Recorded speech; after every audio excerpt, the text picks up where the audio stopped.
નમસ્તે મિત્રો, હું doctor Samip Pansora, senior consultant radiation oncology તરીકે સ્ટર્લિંગ હોસ્પિટલમાં કાર્યરત છું. હું આજે તમને રેડિયેશન વિશેની ગેરમાન્યતાઓ વિશે સમજાવીશ. રેડિયેશન એટલે આપણે જે શરીરમાં જે કેન્સરની ગાંઠ છે તેની કિરણોથી સારવાર કરવાની હોય છે. રેડિયેશનનું મશીન હોય છે, સિટી સ્કેન જેવું જ મશીન હોય છે. એમાં પેશન્ટને આરામથી સૂવાનું હોય છે.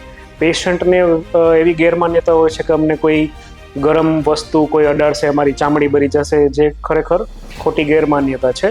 એવું હોતું નથી. અત્યારની આધુનિક ટેકનોલોજીમાં કમ્પ્યુટરાઇઝ પદ્ધતિથી રેડિયેશન આપવામાં આવે છે, જેમાં ગાંઠને ફોકસ કરીને તેના ઉપર જ કિરણોથી સારવાર કરવામાં આવે છે. લોકોને રેડિયેશન વિશે એવી ગેરમાન્યતા હોય છે કે માથાના વાળ ખરી જશે, અથવા તો રેડિયેશન આપવાથી કેન્સરના જે કોષો છે અથવા તો પેશન્ટ એવું કહેતા હોય છે કે જંતુઓ ફેલાઈ જશે.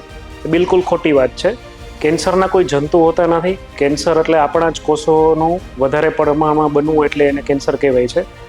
તો અત્યારે જોવા જઈએ તો જીભના પાછળના ભાગથી ચાલુ કરીને અન્નનળી, ફેફસા, પછી મોટું આંતરડું, નાનું આંતરડું અને મળાશય, મગજ, બધા જ કેન્સરમાં રેડિયેશનનો કોઈને કોઈ પ્રકારનો રોલ છે.